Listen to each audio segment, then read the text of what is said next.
La Genèse, chapitre 19. Les deux anges arrivèrent à Sodome sur le soir, et Lot était assis à la porte de Sodome. Quand Lot les vit, il se leva pour aller au-devant d'eux et se prosterna la face contre terre. Puis il dit : « Voici, mes seigneurs, entrez, je vous prie, dans la maison de votre serviteur, et passez-y la nuit. Lavez-vous les pieds, vous vous lèverez de bon matin, et vous poursuivrez votre route. » « Non, répondirent-ils, nous passerons la nuit dans la rue. » Mais Lot les pressa tellement qu'ils vinrent chez lui et entrèrent dans sa maison. Il leur donna un festin et fit cuire des pains sans levain, et ils mangèrent. Il n'était pas encore couché que les gens de la ville, les gens de Sodome, entourèrent la maison, depuis les enfants jusqu'aux vieillards. Toute la population était accourue. Ils appelèrent Lot et lui dirent : « Où sont les hommes qui sont entrés chez toi cette nuit ? Fais-les sortir vers nous, pour que nous les connaissions. » Lot sortit vers eux à l'entrée de la maison et ferma la porte derrière lui. Et il dit : « Mes frères, je vous prie, ne faites pas le mal. Voici, j'ai deux filles qui n'ont point connu d'homme.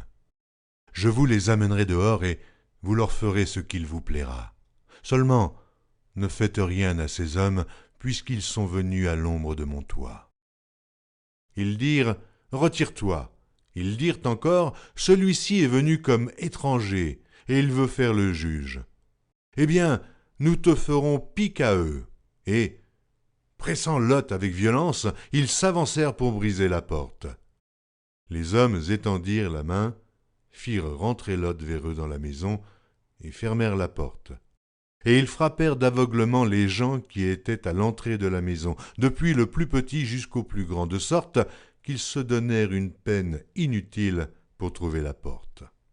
Les hommes dirent à Lot : « Qui as-tu encore ici ? Gendres, fils et filles, et tout ce qui t'appartient dans la ville, fais-les sortir de ce lieu. Car nous allons détruire ce lieu, parce que le cri contre ses habitants est grand devant l'Éternel. L'Éternel nous a envoyés pour le détruire. » Lot sortit et parla à ses gendres qui avaient pris ses filles. « Levez-vous, dit-il, sortez de ce lieu, car l'Éternel va détruire la ville. » Mais aux yeux de ses gendres, il parut plaisanter. Dès l'aube du jour, les anges insistèrent auprès de Lot en disant : « Lève-toi, prends ta femme et tes deux filles qui se trouvent ici, de peur que tu ne périsses dans la ruine de la ville. » Et comme il tardait, les hommes le saisirent par la main, lui, sa femme et ses deux filles, car l'Éternel voulait l'épargner. Ils l'emmenèrent et le laissèrent hors de la ville. Après les avoir fait sortir, l'un d'eux dit : « Sauve-toi pour ta vie, ne regarde pas derrière toi, et ne t'arrête pas dans toute la plaine.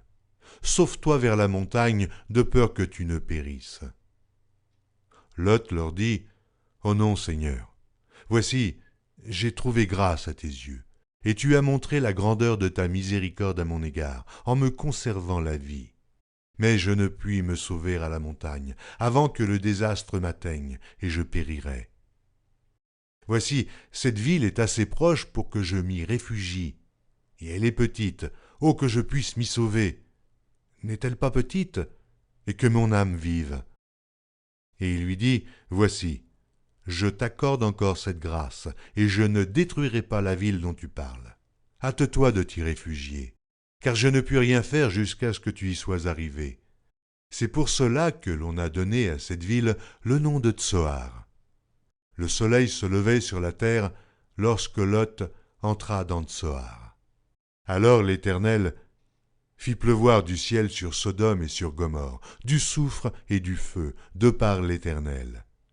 Il détruisit ces villes, toute la plaine et tous les habitants des villes et les plantes de la terre. La femme de Lot regarda en arrière, et elle devint une statue de sel. Abraham se leva de bon matin pour aller au lieu où il s'était tenu en présence de l'Éternel.